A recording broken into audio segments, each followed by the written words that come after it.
Dear students, today we are going to discuss about modes of heat transfer. Heat transfer is a very important unit operation in chemical industries. So first we need to understand what are heat transfer and in how many ways, by what mechanism heat transfer takes place. Suppose in chemical industries, hot fluids are to be cooled and cold fluids are to be heated. These are very important operations. And also suppose in condenser we get vapors, so these vapors are to be cooled down. That means heat is to be removed from vapors. So there heat transfer is very important. And in boiling heat transfer, and we need to boil the liquids in chemical industries. When we boil the liquids, we need to supply heat. So heat transfer is very important in chemical industries. So first we'll discuss what are the modes of heat transfer. Modes of heat transfer means by what mechanism heat transfer takes place. So there are three mechanisms, three modes of heat transfer. One is conduction, convection. The third one is radiation. So what is conduction? Here, if you see this photograph here, we have taken a kettle of water and we are trying to heat it. And then we are supplying heat here. Okay. Then how this water gets heated? Heat transfer takes place from this fire to this water within this kettle. So, in how many ways heat transfer takes place? First, here this heat is to be transferred through this metal wall of the container. So here it is a solid surface. So through the solid heat transfer has to take place. That is, heat transfer through the solid is by conduction. Okay. Then within this fluid, heat transfer has to takes place. That means these fluid particles have to move from one place to the other place, carrying enthalpy with them. So circulation will take place. This fluid will get heated. So this is convection. And in convection, again, we find two types. One is natural convection and the other is forced convection. Okay. Then other, and in addition to this conduction here and convection here, the third one is heat transfer by radiation. When temperature is very high here, heat transfer takes place here by electromagnetic waves, that is by radiation here. So these are the three mechanisms by which heat transfer takes place. This is the examples. All the three are present here, not just one mechanism. Okay. So we discuss each and every mode of heat transfer in brief only. Now, this class we discuss in very briefly here each mechanism.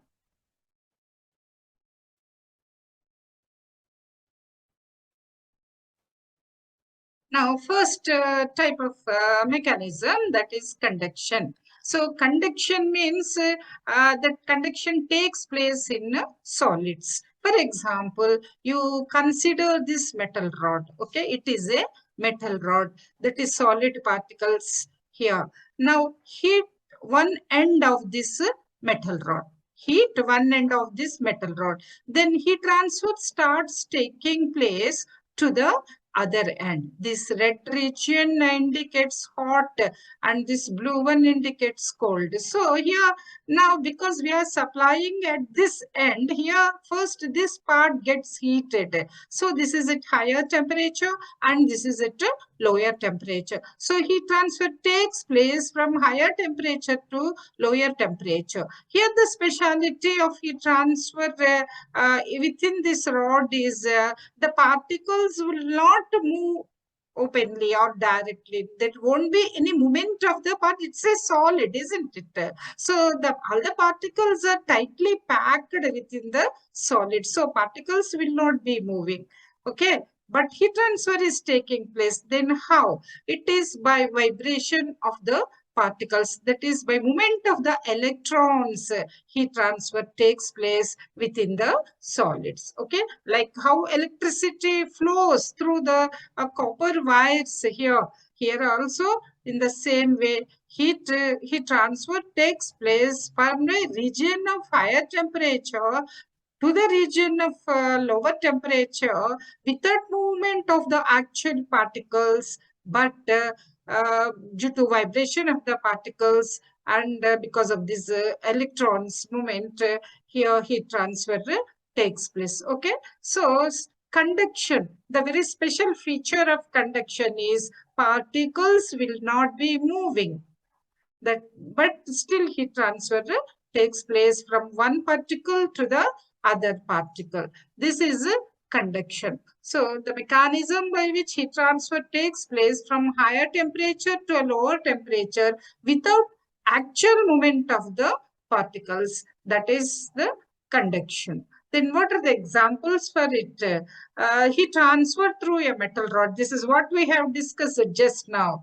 Then the heat transfer through a composite furnace wall. That is in industries now in anyway in conduction. You will be studying conduction as a separate unit only. Okay. In these furnace wall problems also, we are going to solve so many furnace wall problems. So in the furnace wall, usually furnace walls are made of composite structure. That means 2-3 layers of the brick walls connected together. That is a composite furnace wall. So from inside the furnace wall, very high temperature it will be, and outside ambient temperature. So how does heat transfer takes place from inside the composite wall of the furnace wall and to the outside ambient temperature? Okay, because that furnace wall is made of bricks, no, thermal conductivity is less, so that is why it will stop actually the transfer of heat as minimum as possible. The heat transfer takes place because of the lower thermal conductivity of the composite furnace wall. Okay, so heat transfer through a composite furnace wall, and then heat transfer from inner surface to outer surface of cylindrical wall of steam pipe.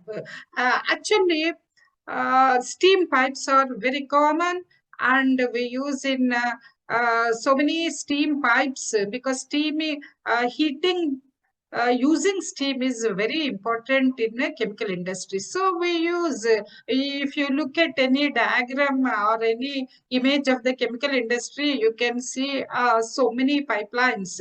See, so steam pipes are also there in that. So where steam will be flowing. So all the steam pipes are, of course, are lagged steam pipes, so insulated. So we surround it by insulating material because we don't want steam to be condensed inside the steam pipe. Okay, so but still there will be little heat transfer from outer surface of the steam pipe to the ambient air.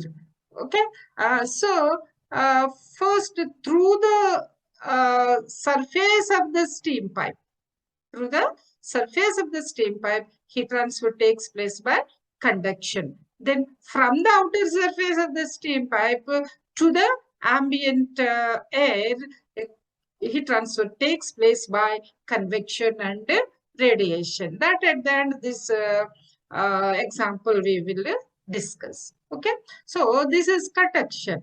So what is conduction? It's a mode of heat transfer where heat transfer takes place without the actual movement of the particles. Next, we need to discuss the very important property of the thermal conductivity. Okay, so thermal conductivity is nothing but it tells us the about the material, what it's the ability of the material to conduct heat. It gives us idea, the thermal conductivity value gives us the idea about how effectively it can conduct heat. Okay, So the important property that determines the conductivity of the material. If the thermal conductivity value is very high, we understand that it's a very good conductor of heat. And if the thermal conductivity is very low, we understand that its conductivity is very poor. And it's represented by the letter K. Usually we use small k, small letter. Then high values of K, higher conductivity. Example, metals. All metals are having very high thermal conductivity. You all know that fact very much. We use copper. Copper thermal conductivity is very good. And silver has the maximum conductivity. And then thermal conductivity of steel is not very high as copper and all that. It's around 45 to 50 watts per meter Kelvin. We use steel pipes only for flow of steam in chemical industries. So steel conductivity is around 50, 45, 50 like that. And then low values of K, lower thermal conductivity, wood, wool, air, all these are having very low thermal conductivity. So thermal conductivity of air at 20 degrees is 0.024 watts per meter Kelvin. Okay, watts thermal conductivity units you need to remember, watts per meter Kelvin. Okay, this is air is 0.024 and here steel is 45. So the materials having low thermal conductivity means, what does it mean? They cannot conduct heat properly. So very less heat will be conducted. Such materials are called insulators. Okay, the materials with low thermal conductivity, they are called insulators. Examples: wood, wool, air, etc. Insulators are very important in chemical industries. Very important when we stop heat transfer to take place from steam pipes to the ambient air. Loss of heat, please remember, loss of heat means loss of energy. Heat is a form of energy. Okay, we need to use a lot of power to create that energy. So loss of heat means loss of energy. So when we want to stop heat transfer from steam pipes, we need to insulate the steam pipes. So what materials do we use? We use the materials wool we use. Okay, in wool there are some types are there, steel wool, rock wool, like that. This material we use to stop heat transfer from the steam pipes. Okay, so this is about the thermal conductivity, and this is represented by K. So suppose K is 45. We understand that its thermal conductivity is high, it can conduct heat well, and thermal conductivity is 0.024. It means its thermal conductivity is very less, and 0.024 we can use it as insulating material. Next, in conduction, in each mechanism, we are going to write the important equation we need to use in that. We are discussing that particular mode of heat transfer. What is the important equation in that? Why? What is the use of studying this equation? We need to calculate rate of heat transfer in each mechanism. Same equation we can't use for all the three mechanisms. Okay, so we need an equation to calculate the numerical value of rate of heat transfer. Okay, we need an equation to calculate the numerical value of rate of heat transfer. So to calculate the numerical value of Q, each mechanism has one important equation. The equation that governs the rate of heat transfer in conduction. Okay, the equation that governs rate of heat transfer in conduction is Fourier's law of heat conduction. Okay, Fourier's law. It's this equation is after the name of the scientist Fourier. So, according to this equation here, so rate of heat transfer. Heat means what is the unit here? Kilocalories heat. Okay, rate means per time. Rate means per time. So what is the quantity of heat that is transferring per unit time? That is called rate of heat transfer. Okay, quantity of heat, kilocalories, transferring per unit time, that is per hour, that is called rate of heat transfer Q. So Q is here. We discuss the Fourier's law separately. That time we discuss in like heat flux is directly proportional to temperature gradient that way. Here just the final equation is given here. Q is equal to minus K A dt by dx. We will discuss this equation in a separate class. Okay. So here K is the thermal conductivity, A is the area of heat transfer, and dt by dx is a temperature gradient, degree centigrade per meter, that is per length it is. Okay, so this is the basic law. Then here, heat transfer through solids conduction, and it takes place by movement of electrons, by vibrations of the particles. The equation, important equation in conduction is Fourier's law, and it is written like this. We will discuss this equation in a separate class. Next, convection. Convection, what is the definition of convection? Transfer of heat due to the bulk movement of particles within the fluids. Okay, within the fluids, bulk movement of the particles. The particles will be moving from one place to the other place. That we will discuss using this diagram here. So this is a kettle here. We have taken water in this kettle and we are heating here. Okay, we are heating water kettle here. So here through the surface of the kettle here at the bottom, heat transfer takes place by conduction, because this surface is what? This surface is solid.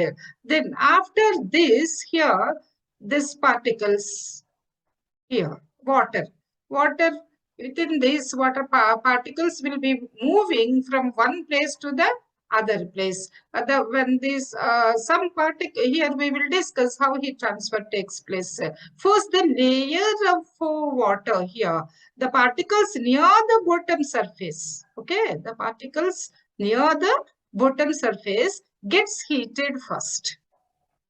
When these particles gets heated, its density will decrease. You see, this red color shows that these are warm particles. Its temperature is increased. When the temperature of these particles is increased, the density of the particles will become less. When the density of the particles becomes less, they will move to the top surface. Here, naturally, less dense particles will try to move in the upward direction. Okay, so like that, this after getting heated, the particles will be moving in the upward direction.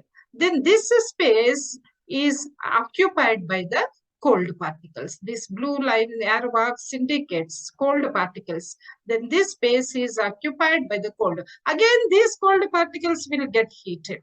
Again, they will be moving to the top. Like that, circulation takes place. So binary forces here. So the temperature difference. What is the temperature difference? First, the fluid is cold. We are supplying heat.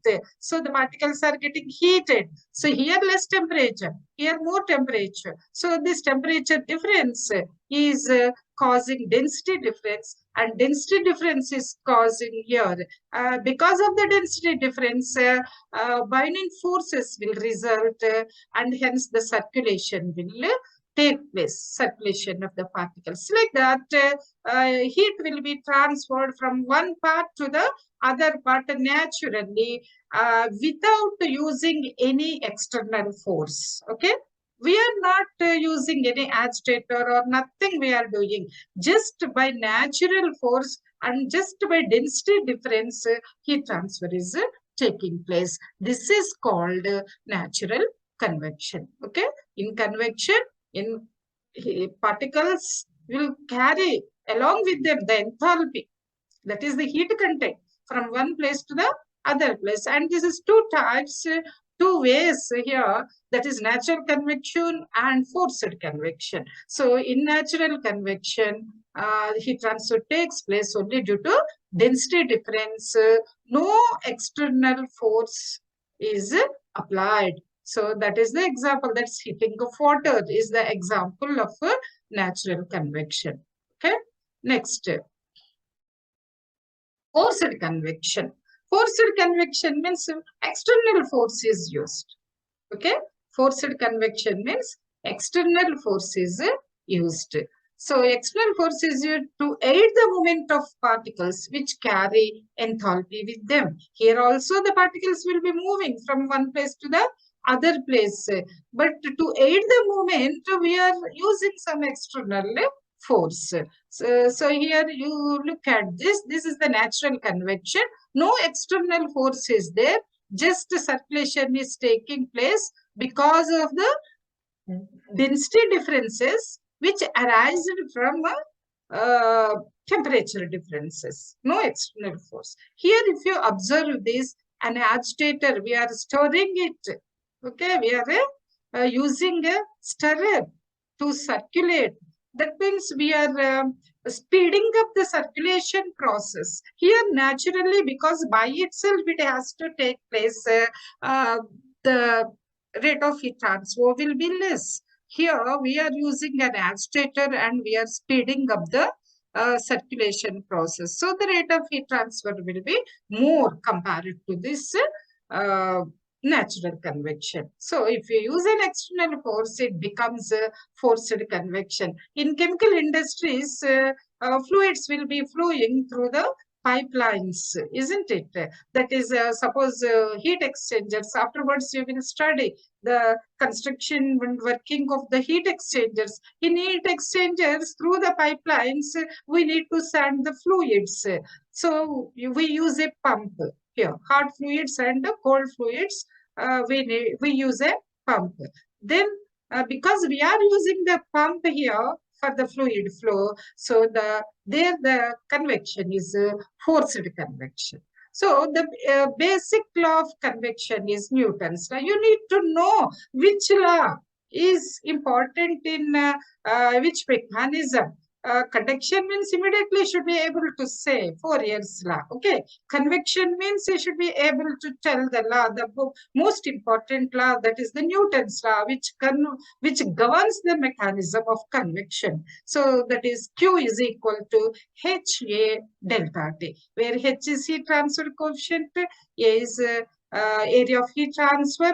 All units are given. You will study later on afterwards in other classes. So this is the Newton's law, which governs the rate of heat transfer by convection.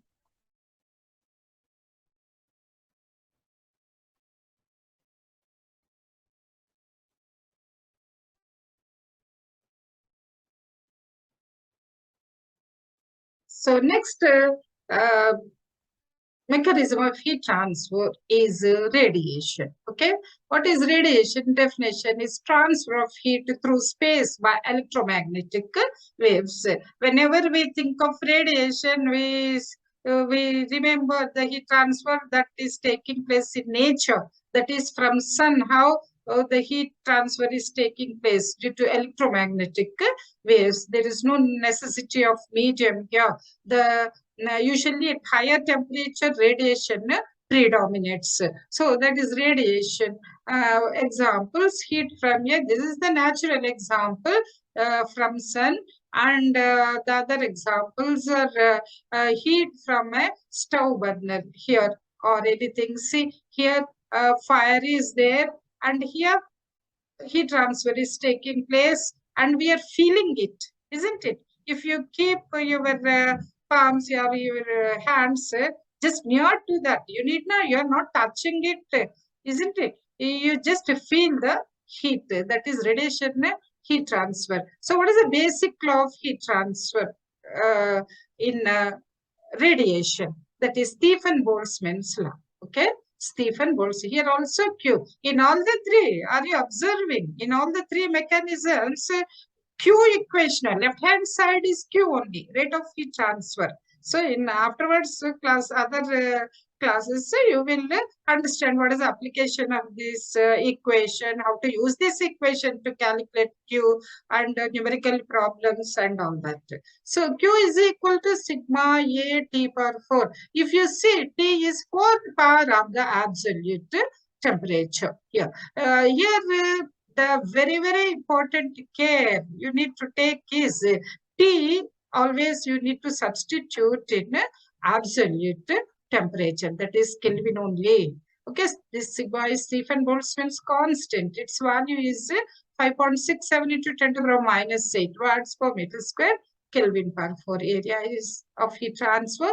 Yes, so this is Stephen Boltzmann's equation in to use to calculate the Q in radiation heat transfer.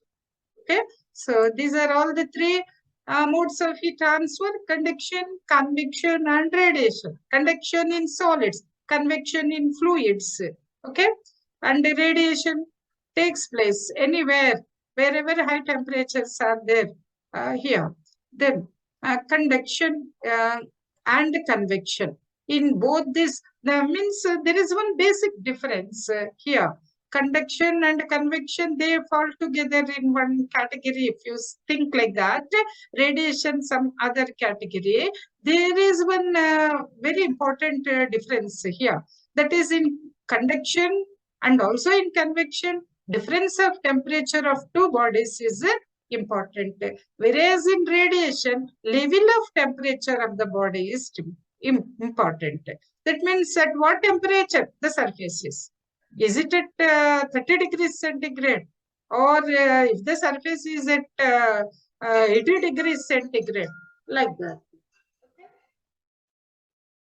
So that is the difference. Here temperature difference, here mainly the level is very important. Then examples of the here actually in many cases all the three mechanisms are involves. Okay, all the three mechanisms, not just one, but based on that situation, one mechanism or two mechanisms dominates compared to the other mechanisms. Okay, we will discuss this example. You consider a pipeline. This red color is a pipeline through which steam is flowing. Suppose you just imagine that there is no insulation here, unlagged steam pipe. Okay, unlagged steam pipe. Then what happens here? This is ambient temperature, that is ambient air, and here steam, which is at higher temperature.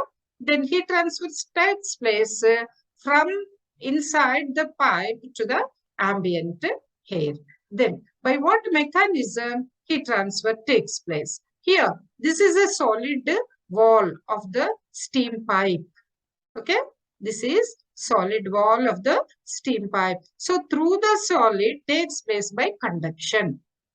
Now the heat here reaches the outer surface of the steam pipe.